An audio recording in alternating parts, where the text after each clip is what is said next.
Olá, estudante do 7º ano. Eu sou o professor André e estou aqui para conversar um pouco mais com você sobre o nosso componente curricular arte. A gente já tem aí desenvolvido uma sequência de estudos dentro desse componente a fim de desenvolver e aprimorar cada vez mais as nossas habilidades de comunicação, de expressão, tendo em vista que as artes também são meios de comunicação, expressão e linguagem, Então, como é que tem sido aí as suas reflexões sobre como as artes comparecem na sua vida?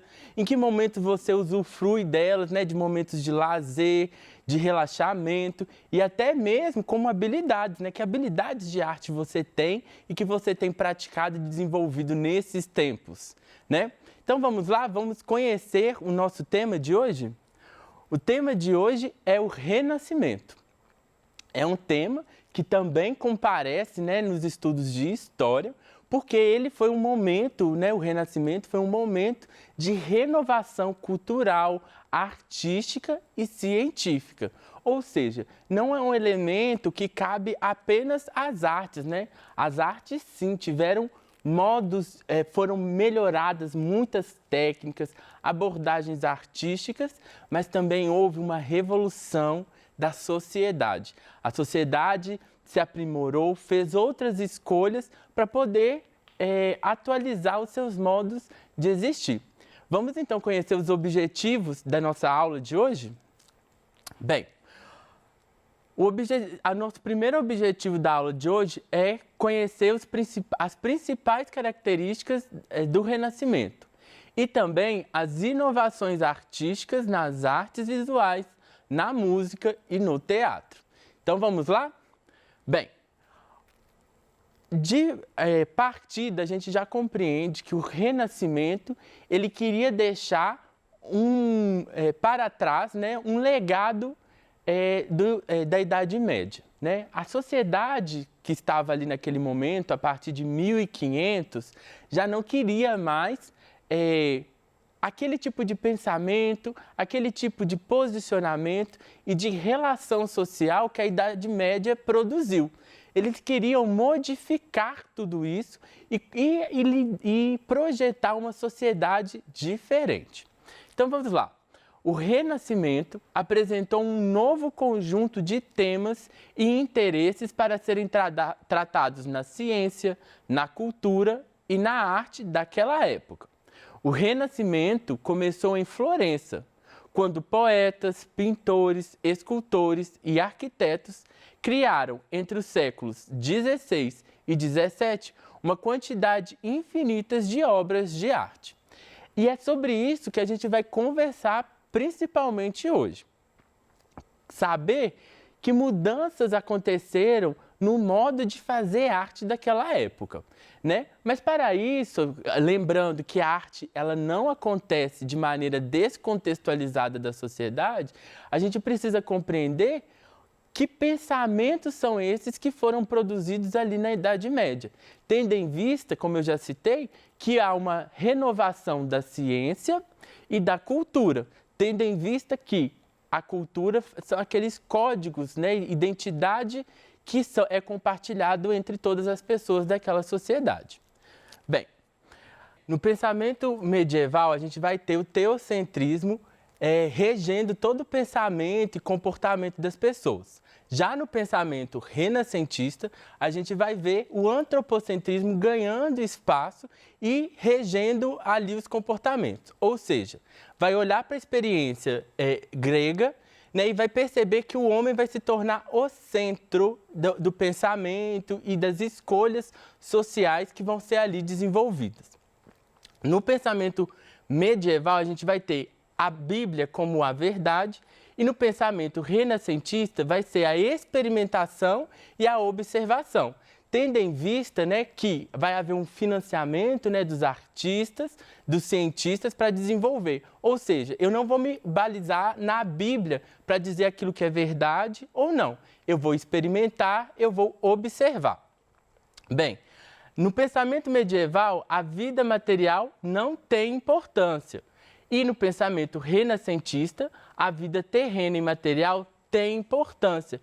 E nas artes vai ser objeto de estudo, de análise, de reflexão de todas as áreas, né? Principalmente no teatro e na música. Esses temas, né, da vivência e da experiência do homem e da mulher na sociedade ali é muito importante. Bem, no pensamento medieval a gente vai ver um conformismo com os problemas sociais e com a estrutura social.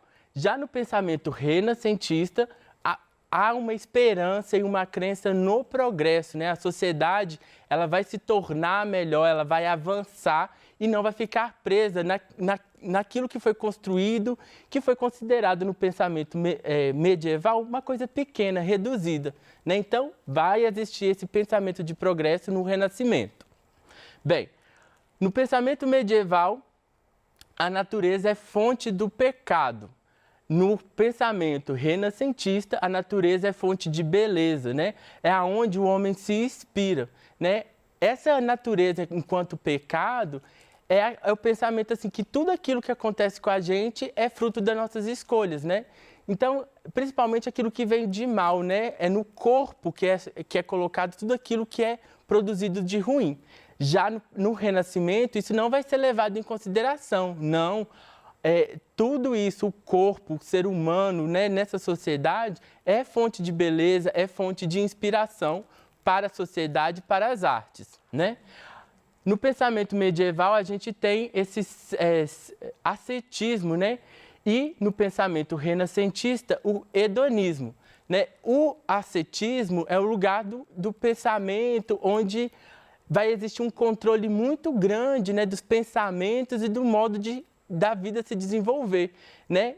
E no hedonismo vai ter uma exploração e de uma possibilidade de prazer, de existência, tá? Então, é muito importante deixar que o homem tome novamente a condução da sua vida e tenha liberdade em existir e se expressar. E, por fim, no pensamento medieval, vai aparecer, predominante o dogmatismo, enquanto no Renascimento a fé vai ser diferente da razão, né? Então vai ser separado a fé da razão no Renascimento, né? E vai dizer assim, olha, a gente precisa deixar um pouco esse tanto de regra, esse tanto de limitações e dogmas que tanto foi imposto à sociedade medieval e separar o que é fé e de razão. E aí, é aí que vem entrar atores muito importantes que vão fortalecer a atividade artística, né? Que são os mecenas, né? E que vai gerar, então, uma conduta de mecenato. Mecenato é a prática de incentivar financeiramente os artistas, poetas, arquitetos em suas atividades de criação. Logo, quem patrocinava recebia os nomes de mecenas. Os mecenas podiam ser príncipes, os burgueses e até mesmo os papas, né? Isso é muito interessante porque antes, né, no pensamento medieval, quem organizava tudo isso, quem dizia que podia fazer e que não podia fazer, era a Igreja Católica, né, em consonância ali com as monarquias, né, e etc. Vai dizer o que pode ser feito na arte, né? A arte, naquela época, ela era feita apenas como um modo de comunicação, ela tinha um fim utilitário, né? Ou seja, eu vou pintar um quadro apenas para informar o conteúdo bíblico para aquelas pessoas que não detinham a capacidade de leitura, né? Já no Renascimento, as pessoas já vão pesquisar mais, né, e elaborar essa arte de uma maneira mais elaborada, né? Vai deixar essa arte mais rebuscada, mais completa, porque o mecenato e os mecenas fizeram ter condições, né, dos artistas pararem para estudar e pesquisar, já que eles tinham esse financiamento. Então é nesse momento que a gente vai ver que vai ter uma diferença enorme no modo de produzir todas essas linguagens artísticas, porque as pessoas tinham tempo de estudar e pesquisar cada um daqueles modos de fazer. Olha aqui, vamos comparar esses dois quadros. É um quadro medieval e um quadro renascentista. Ambos com a mesma informação, que é a anunciação, quando o anjo Gabriel vem comunicar para Maria que ela foi escolhida para gerar o Filho de Deus, né? E aí a gente vai perceber que existe aí uma diferença muito grande de uso de materiais e até mesmo a elaboração estética, né? Que vai trazer uma renovação imensa para o modo de fazer arte. A gente vê na primeira imagem que nós temos uma imagem chapada, né? Onde não tem profundidade, não tem textura, não tem volume, né? Apenas ali coloca a informação objetiva, né, do quadro, que o anjo Gabriel anunciando para Maria que vai receber, que foi escolhida para receber o Filho de Deus, né? Enquanto no outro a gente percebe todo o movimento, uma textura, né, nos tecidos, ou seja, houve uma pesquisa em quais materiais, as tonalidades, as cores, né? E isso tudo é algo muito complexo, que muitas das vezes as pessoas não conseguem compreender que faz parte da atribuição do artista, pesquisar e estudar os materiais e a técnica. E é um momento, gente, que vai ter uma renovação na técnica muito grande nas artes por causa disso. As pessoas pararam para estudar, né? E trouxeram, então, novos modos de fazer. Esse é um quadro clássico também do Renascimento, que é a Escola de Atenas, né? Pintado pelo Rafael, né? Um pintor renascentista. E isso é muito importante perceber, que é onde a gente percebe o uso da perspectiva, que é aquilo que dá essa noção de profundidade, que foi a grande inovação da arte renascentista, que é essa noção de profundidade, né? Se antes naquele quadro a gente via uma pintura chapada, nessa a gente percebe que eu consigo ver até lá no fundo, ó, até na terceira coluna lá atrás, o fundo do céu, a gente tem uma noção de profundidade. E isso renovou completamente as artes. Bem, então, na pintura renascentista, a gente vai ter algumas características importantes, né? O uso da perspectiva, o uso de claro e escuro, o realismo, né? O uso da tela e da tinta a óleo é iniciada e o individualismo, né? O artista com um estilo pessoal. Isso é muito importante, né? Porque antes, como vocês perceberam no quadro renascentista, não havia preocupação de parecer que é real, né? Agora, quando você olha para a pintura renascentista, parece que é uma pessoa de verdade, né? A gente reconhece que é uma pintura, mas isso para a época, gente, a gente está falando o quê? De 1500, né? Até 1600, isso é muito tempo atrás, né? Hoje em dia a gente tem outras tecnologias, mas naquela época, essa foi uma tecnologia que foi muito bem recebida, e tanto que essa pintura do Rafael, ela está lá no Vaticano, né? Próximo ali da Capela de São Pedro, né? Que é um importante lugar onde várias obras renascentistas foram financiadas pelos papas, né? Porque era onde tinha o poder localizado, né?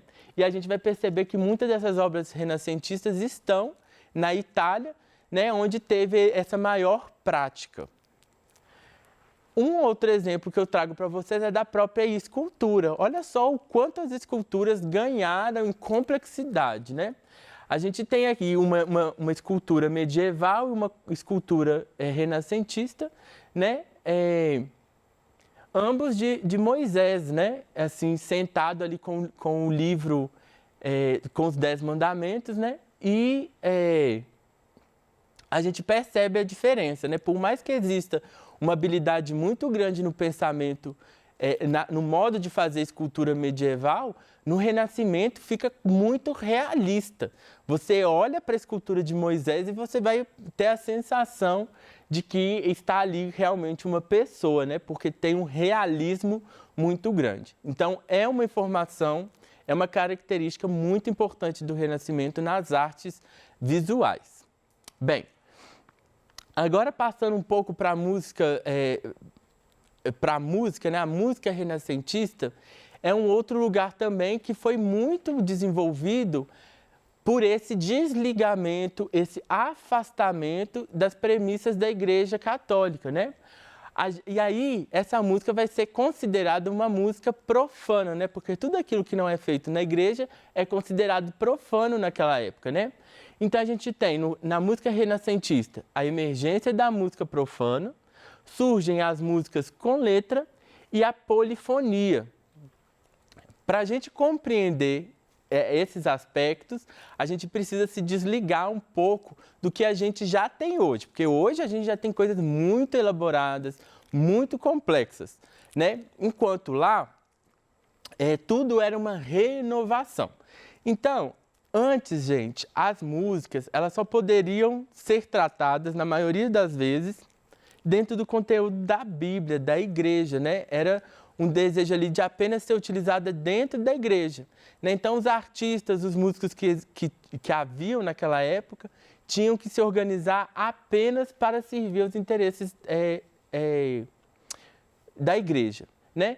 Já nesse momento, então, vai começar a surgir outras narrativas, né? Como o homem se tornou o centro, né, pelo antropocentrismo, ele vai começar a falar das suas experiências, dos seus modos de pensar, dos seus modos de comportar, né? E isso vai aparecer nas letras das músicas, vai ser uma das primeiras vezes, né, que vai ser reconhecido esse tipo de produção na música, né? E outra coisa que foi desenvolvida também é o uso de polifonia. O que é polifonia, né? O prefixo poli, ele quer dizer vários, né?